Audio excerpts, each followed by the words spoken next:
Tayo at ating pong dasalin ang panalangin ng kaloob bilang ating pag-aalay sa misang ito.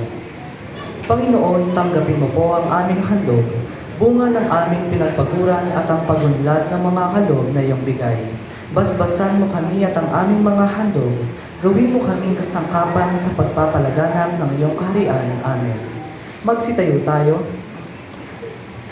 Ngayon ay araw ng Martes, sa ika-21 linggo sa karaniwang panahon, ikalawang araw ng ating Triduo Mass, at ang mangunguna sa ating pagdiriwang ay si Reverendo Padre Adam Gregor M. Arellano. Sabayan natin ang koro sa pag-awit.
Amen. Sumainyo ang Panginoon. At sumayo rin. Mga kapatid, aminin natin na ating mga kasalanan upang tayo maging marapat gumanap sa banal na pagdiriwang.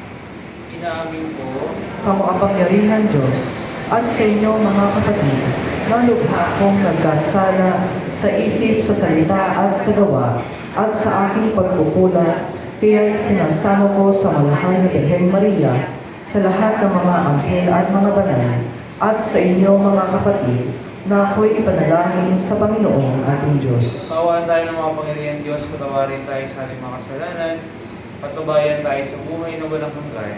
Amen. Panginoon, kaawaan mo kami. Panginoon, kaawaan mo kami. Kristo, kaawaan mo kami. Kristo, kaawaan mo kami. Panginoon, kaawaan mo kami. Panginoon, kaawaan mo kami. Puri sa Diyos sa kaitaasan.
tayo. Ama namin makapangyarihan, ipagkaloob mo sa iyong sambayanan ang panibagong bugso ng Espiritu na pumuspos kay San Agustin. Malubos nawa sa amin ang pananahan ng Espiritu upang ikaw na batis ng katarungan ay magbunsod ng aming pananabik at ikaw ang nabukal ng buhay ay aming masaliksik sa pamamagitan ng Yesu Kristo kasama ng Espiritu Santo magpasawalang hanggan. Amen. Magsiupo po ang lahat at makinig sa pagpapahayag ng salita ng Diyos.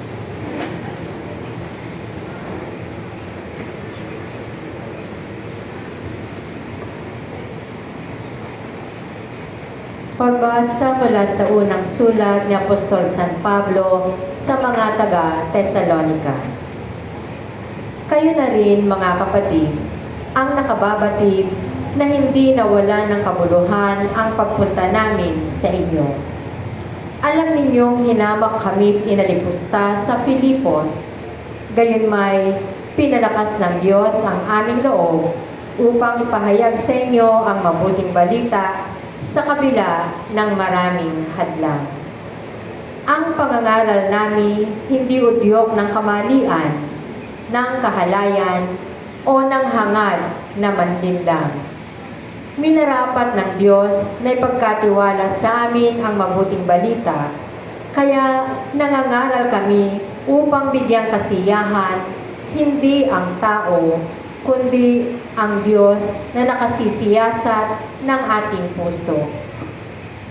Alam ng Diyos at alam din ninyo na sa aming pangangaral ay hindi kami gumamit ng pakunwaring papuri o ng mga salitang nagkukubli ng masakim na hangarin. Hindi kami naghangad ng papuri ninyo o ninuman, bagamat may katwiran kaming maghintay niyon bilang mga apostol ni Kristo. Naging magiliw kami sa inyo tulad ng isang mapagkalinang ina sa kanyang mga anak. Dahil sa laki ng aming pagmamahal sa inyo, itinalaga namin ang aming sarili sa pangangaral sa inyo ng mabuting balita. Hindi lamang yan, pati ang aming buhay ay ihahandog namin kung kakailanganin. Lubusan na kayong napamahal sa amin. Ang salita ng Diyos. Salamat sa Diyos. Ako'y iyong siniyasan, kilala mo akong ganap. Ako'y iyong siniyasan, kilala mo akong ganap. Ako'y iyong siniyasan, batid mo ang aking buhay. Ang lahat kong lihim, poon, ay tiyak mong nalalaman. Ang lahat ng gawain ko sa iyo ay hindi lingid. Kahit ikaw ay malaya, batid mo ang aking isip. Ako'y iyong nakikita, gumagawa o hindi man. Ang lahat ng gawain ko'y pawang iyong nalalaman. Ako'y iyong siniyasan, kilala mo akong ganap. Di pa ako umiimik, yung aking sasabihin, alam mo nang lahat yon, lahat ay di malilihim. Ika'y laging kapiling ko, katabi ko, oras-oras. Ang likas mong kalakasan, ang sa akin nag-iingat. Nagtataka ang sarilit, alam mo ang aking buhay. Di ko kayang unawain, iyang iyong karunungan. Ako'y iyong siniyasan, kilala mo akong ganap. Magsitayo na po ang lahat.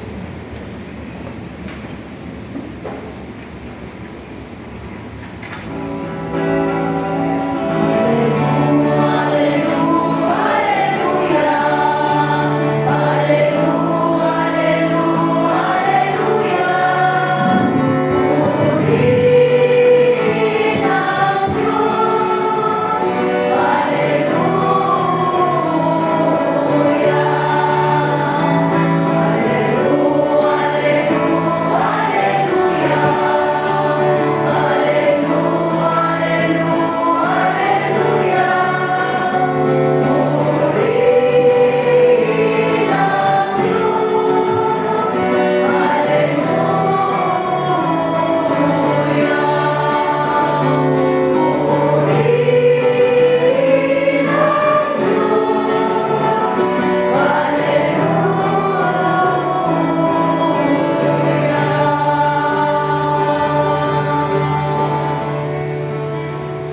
Sumainyo ang Panginoon. At sumainyo rin. Ang mabuting balita ng Panginoon ayon kay San Mateo.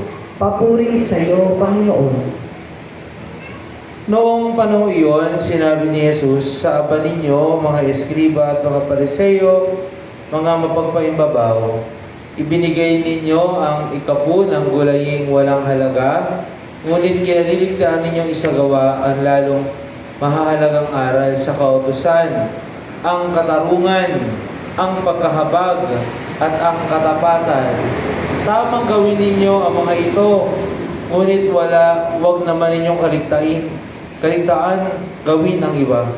Mga bulag na taga-akay, sinasala ninyo ang niknik sa inyong inumin, ngunit nilulunok ninyo ang kamelyo. Sa aba ninyo, mga eskriba at mga pariseyo, mga mapagpaimbabaw, nililinis ninyo ang labas ng tasa at ang pinggan, ngunit ang loob nito ay puno ng mga nahuthot ninyo dahil sa kasakiman at pagsasamantala.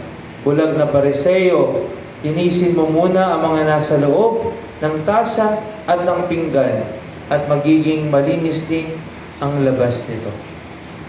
Ang mabuting balita ng Panginoon. Pinupuri ka namin, Panginoong Jesucristo. Magsiupo na po ang lahat. Sa pagpalang hapon sa ating lahat, ang minamahal ko kapatid. Magandang hapon. Sino po ang nakadalawang araw na ng Triduo, pumalakpak ng malakas? Ngayon pa lang nagsimba, malakpak ng malakas? Nahiya na. Kahit ano pa man, ang Tata Austen, si San Agustin, ay masaya sa ating lahat. Amen? Amen. Palapakan ulit natin ang Panginoon. Mga minamahal kong kapatid, ngayon po sa ikalawang araw ng Triduum natin para kay San Agustin, napakaganda ng kanyang mensahe sa atin. Sa ating pong pagbasa, masalo po sa ating Ebanghelyo, tinuturuan niya tayo ng mahalagang bagay. Ano po yun? Ang kahalagahan ng kalooban. No, tingnan mo yung katabi mo. Ayan. Mabuti ba ang loob niya? Ayan. Sa araw na ito, tinuturuan tayo, tingnan po natin ulit ang ating kalooban. Kamusta ang ating loob? Sa ating po Ebanghelyo, narinig po natin, no, galit na galit si Jesus. Saan? Kanino? Sa mga eskriba at pariseyo. Sila yung mga leaders, mga spiritual leaders ng panahon ni Jesus. Pero sila ay napakahigpit sa mga batas ng simbahan, ng kanilang relihiyon.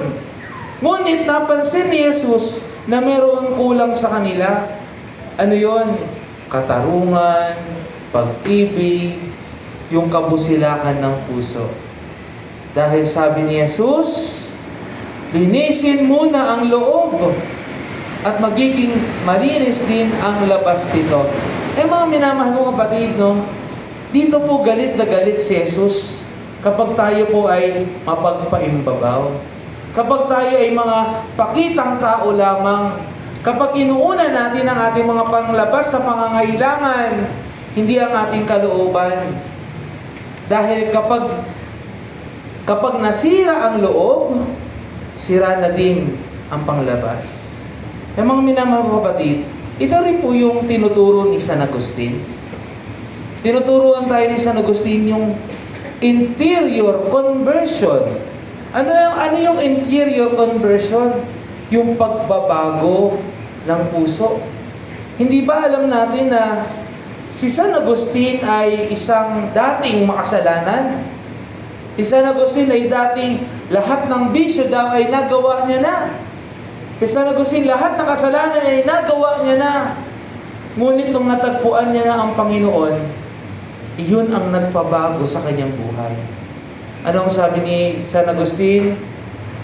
Kay tagal bago kitang minahal. Diba? Ikaw ang sinauna at sariwa. Diba? Late I have loved you, O ever beauty, O ever ancient. No, kapag pala natagpuan natin ang Diyos sa puso natin, sa kalooban natin, doon magkakaroon ng tunay na pagbabago. Ano yung pagbabago? Katarungan. Mas magiging mapangunawa ka. No? Ano yun? Kabutihan. Hindi ka banlalamang. Hindi ka bibili ng 40 luxurious cars na mayroong payong. Diba? Hindi ka manlalamang. Hindi ka manghuhusga ng kapwa kasi nasa loob mo ang Diyos. May pagbabago sa iyong puso. No? Hindi ka magiging mainitin ng ulo. Hindi ka madaling magagalitin dahil nasa loob mo ang pagbabago. Kaya mga minamahal ko kapatid, ito po ang paalala sa atin ng Panginoon na pinatotohanan ni San Agustin na napakahalaga muna baguhin ang ating sarili. Kaya napakahalaga po ng panalangin, ng pagtingin sa ating kalooban kung kamusta na ba tayo. Kamustahin natin ang ating puso. Ito ba ay masyado ng makasalanan? Ito ba ay masyado ng marumis? Ito ba ay masyado ng marumi? Baka kailangan natin ng pagbabago, ng interior conversion. Mga minamahal ko kapatid, galit na galit si Jesus sa mga mapagpaimbabaw. Nawa, huwag niya tayong kagalitan. Kasi tayo ay mga malilinis sa puso, malilinis sa kalooban, na nagnanais na maging mabuti sa mga araw-araw nating buhay. Amen? Kaya nawa sa tulong at awa, sa tulong at panalangin, ni San Agustin, ang ating patrong mahal, tulungan nawa niya tayo sa araw-araw nating buhay. Unahin muna natin ang ating kalooban upang sa gayon, tayo ay maging lingkod at maging mabubuting tao sa araw-araw nating pamumuhay. Amen. Palapakan natin ang ating Panginoon at advance Happy Fiesta. Kasi tayo tayo.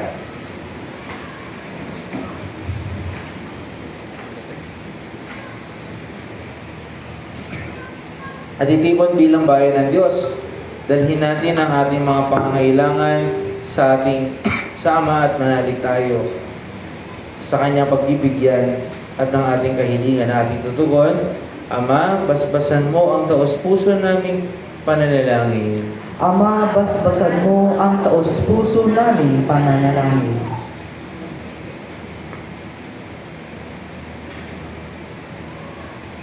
Ang simbahan naway maging gising sa kanyang tungkulin na ipalaganap ang katarungan para sa lahat sa pamamagitan ng kanyang paglilingkod sa mga dukha.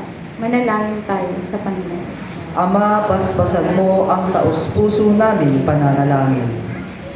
Ang mga opisyal ng gobyerno naway maging tapat sa kanilang pagbibigay ng serbisyo at pagsasakatuparan ng mga programa para sa mga mahihirap at napapabayaan. Manalangin tayo sa Panginoon. Ama, basbasan mo ang taos-puso naming pananalangin. Ang mga empleyado at mga manggagawa naway maging magalang at magpakatotoo sa isa't isa. Manalangin tayo sa Panginoon. Ama, basbasan mo ang taos-puso naming pananalangin. Ang mga lumisan na sa buhay na ito naway magkaroon ng walang hanggang kaligayahan sa piling ng mga banal sa kalangitan. Manalangin tayo sa Panginoon. Ama, basbasan mo ang taos-puso naming pananalangin. Sa kahilingan natin po, dalangin natin sa Panginoon ang ating mga intensyon at kahilingan sa misang ito. Manalangin tayo sa Panginoon. Ama, basbasan mo ang taos-puso naming pananalangin. Lahat ito yung aming samang dalangin sa ngalan ni Kristo na aming Panginoon. Amen. Magsiupo na po ang lahat.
Magsitayo na po ang lahat. Balilangin kayo mga kapatid upang ang paghahain natin ay kalugdan ng Diyos sa mga makapangyarihan. Tanggapin nawa ng Panginoon itong paghahain sa iyong mga kamay, sa kapurihan niya at karangalan sa ating kapakinabangan at sa buong sambayanan niyang banal.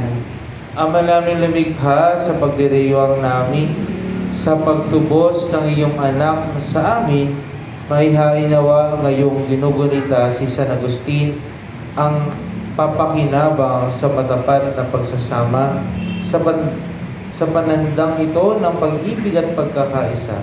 Sa pamamagitan ng Yesu Cristo kasama ng Espiritu Santo, magpasawalang hanggan. Amen. Sumayin niyo ang Panginoon. At sumayo rin. Taas sa Diyos ang inyong puso at diwa. Tinaas sa namin sa Panginoon. Salamatan natin ang Panginoong ating Diyos. Marapat na siya'y pasalamatan. Ama naming makapangyarihan, tunay ang marapat, ikaw ay aming pasalamatan, ikaw ang lumikha sa tanan, ikaw ang nagtakda magkaroon ng gabi at araw, ikaw din, gayon din ang tag-init at tag-ulan, ikaw ang humubog sa tao bilang iyong kawangis na magkakatiwala ang mga siwa sa daigdig. Ikaw ngayon pinaglilingkuran sa pagganap sa pananagutan ng iyong pinagtitiwalaan sa pagitan ng anak mong mahal. Kaya isa na nga ang nagsisiyawit na papuri sa iyo na walang humpay sa kalangitan kami nagbubunyi sa iyong kadakilaan.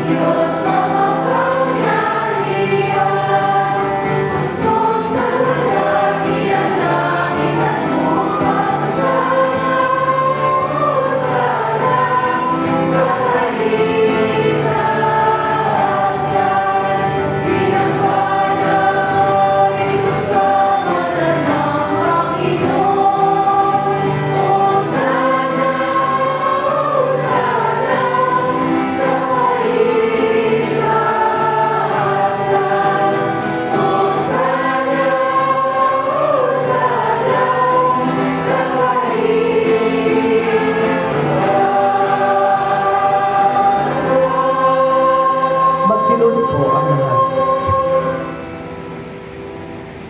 Ama naming banal, ikaw ang bukalatan ng kabanalan kaya sa pamamagitan ng iyong Espiritu, gawin mong banal ang mga kaloob nito upang para sa amin maging katawan at dugo ng aming Panginoong Jesucristo. Bago niya pinag-iisang usang loob na maging handog, hinawakan niya ang tinapay, pinasalamatan kanya, pinagati-hati niya iyon, iniabot sa kanyang mga alagad at sinabi, tanggapin ninyong lahat ito at kanin ito ang aking katawan na ihahandog para sa inyo.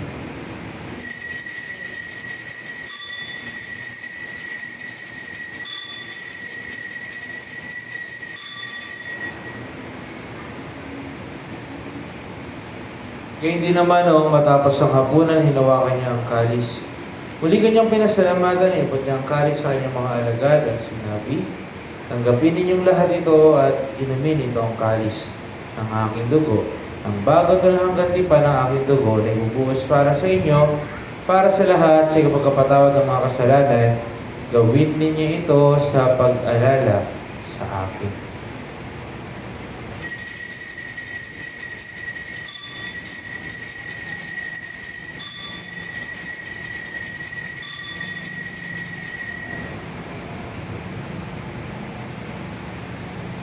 Ipagbunyi natin ang misteryo ng pananampalataya.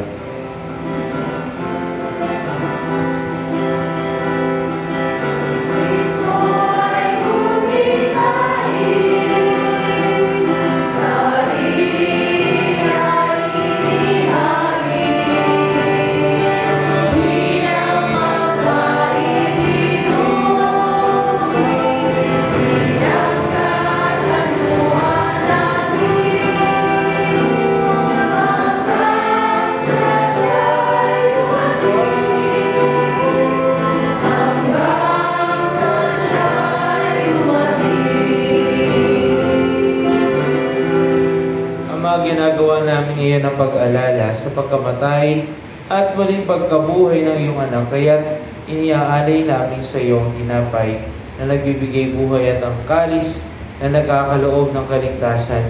Kami nagpapasalamat dahil kami ay iyong minarapat at tumayo sa harap mo para maglingkod sa iyo. Sinasama namin kami magsasalo-salo sa katawan ng dugo ni Kristo ay mabuklod sa pagkakaisa sa pamamagitan ng Espiritu Santo, Ama. Ingapin mo ang iyong simbahang laganap sa buong daigdig. Puspusin mo kami sa pag-ibig ay sanig nilayo na aming Papa ni Myla Hubert, naming Obispo, at tanda ng kaparian, alalahanin mo rin ang mga kapatid naming nahimlay na may pag-asang sila'y muling mabubuhay, gayon din ang lahat ng mga pumanaw, kaawaan mo sila at patuloyin sa iyong kaliwanagan. Kaawaan mo at pagindapating kami lahat na makasala sa iyong buhay na walang wakas. Kaysa ng mahal na Birheng Maria na ina ng Diyos, ang Immaculada Concepcion ng Pasig. Sana sa kanyang kabiyak na puso, kaysa ng mga apostol at lahat ng mga banal na namuhay dito sa daigdig ng kalugod-lugod sa iyo. May pagdiwang nawa namin ang pagpupuri sa ikararangal mo sa pamamagitan ng iyong anak na aming Panginoong Jesucristo. Sa pamamagitan ni Kristo, kasama niya at sa Kanya, ang lahat ng parangal at papuri ay sa iyo, Diyos Amang makapangyarihan, kasama ng Espiritu Santo, magpasawalang hanggan.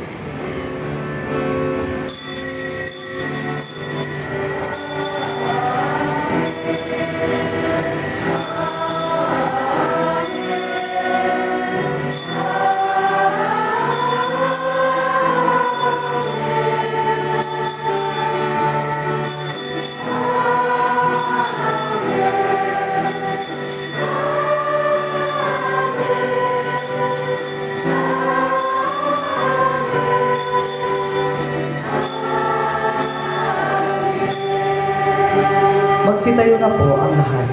Sa tagubili ng mga nakagagaling na utos sa turo ni Jesus na Panginoon natin at Diyos, ipahayag po natin ng lakas loob.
Hiniling namin kami dyan sa lahat ng masama, pagkalooban ng kapayapaan araw-araw, iligtas sa kasalanan, ilayo sa lahat ng kapahamakan, samantalang aming pinananabikan ng dakilang araw ng pagkapahayag ng tagapagligtas naming si Heso Kristo.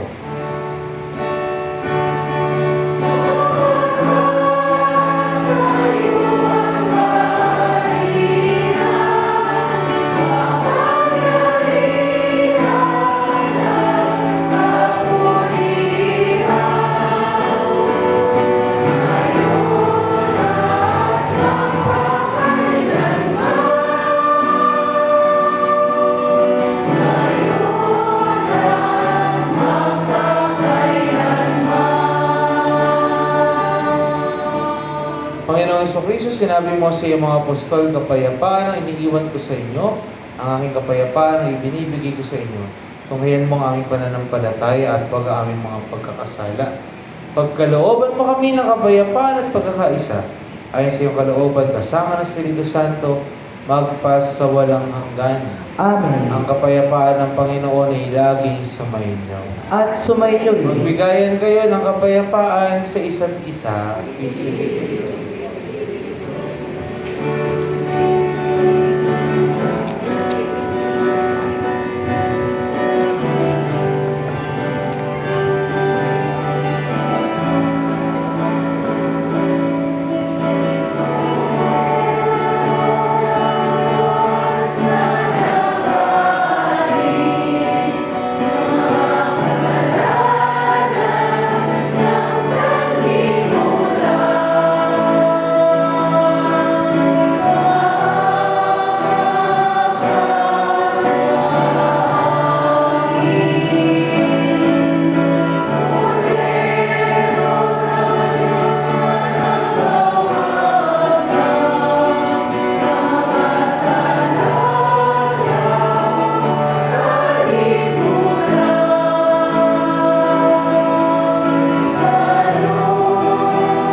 Magsilod po ang lahat.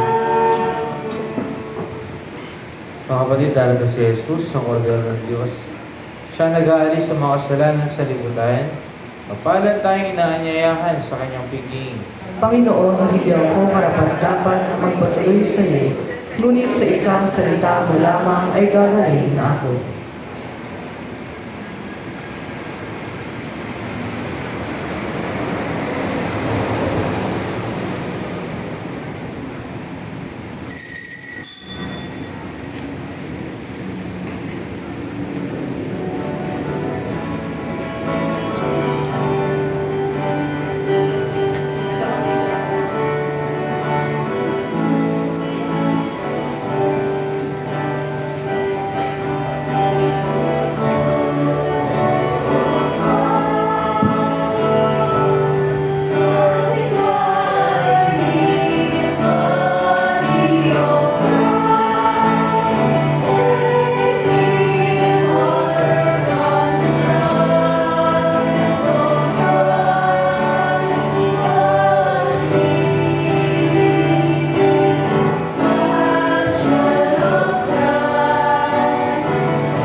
Magsiluhod po ang lahat at ating dasalin ang panalangin kay Apostol San Andres. O maluwalhating Apostol San Andres, ikaw ang unang nakakilala at sumunod kay Kristo ang Kordero ng Diyos. Kasama si San Juan, matapat mong sinamahan si Jesus sa kanyang misyon dito sa mundo. Ikaw rin ang naging hayag sa iyong kapatid na si San Pedro upang maging tagasunod ni Jesus. Sa iyong pamamagitan, buong puso ginawa naming masundan si Jesus at ang kanyang mga turo. Turuan mo kaming mag-akay ng aming kapwa tungo kay Kristo nang amin siyang sama-samang ibigin at paglingkuran. Tulungan mo kaming matutuhan ang kahulugan ng pagpapakasakit ni Kristo sa krus nang malugod ginawa naming pasalin ang aming mga krus sa araw-araw nang walang pag-aalinlangan. Banggitin na ang mga kahilingan.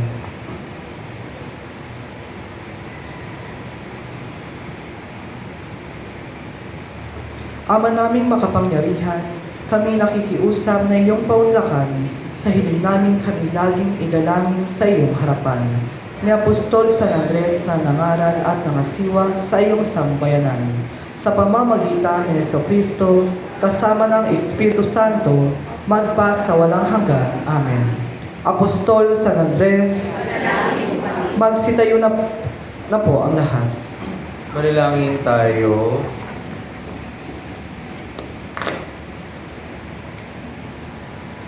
Ama naming mapagmahal, ang paikinabang namin sa hapag ni Kristo ay magpabanal nawa sa amin upang kaming mga kaanib niyang tumanggap sa Kanya ay maging talagang siya sa pamamagitan din niya kasama ng Espiritu Santo magpas sa walang hanggan.